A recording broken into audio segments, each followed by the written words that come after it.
נהדר, אני חייבת לומר. יש חוד, יש חוד. מה יש? יש חוד למחר. צא אותי עם בירה והמייק בין ידיי, כשאני פורס את כנפיי, חורז את מילותיי, כולם מסתכלים עליי, מה עובר עליי?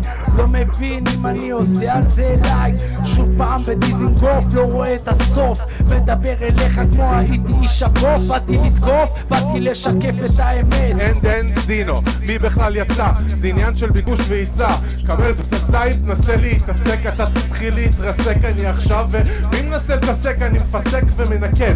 שם דגש, מתעסק במה יש ולא באין. רגע, איפה הוא נוסע סקייט? בגולדה. כל היום הוא עושה את זה, נוסע סקייט עם הדודה, תוסס כמו סודה. איזה סודה? זה לא משנה, בגלל שכשאני מתחיל את הפריסטייל אותו אני בונה כמו בניין, וזה העניין, אני עושה את זה תמיד. רגע, אני מריח פה ריח של וויד.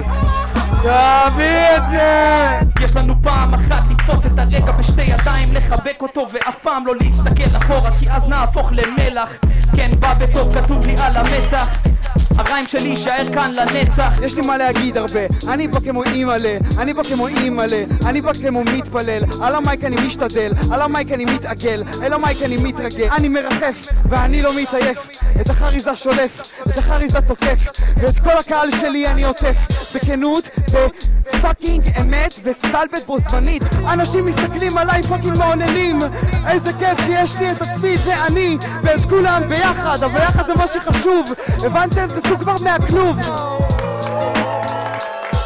בוא בחוד המחט, זה הזמן לקחת, אני לא נותן לך את זה, תשב בנחת. אני מחזיק אותו עד מחר, אם צריך אני הופך אותו לאפר. הזמן שלך נגמר, כי עולות המעלות ויש שם ביכולות, תתגאו בחצות לחוד המחט.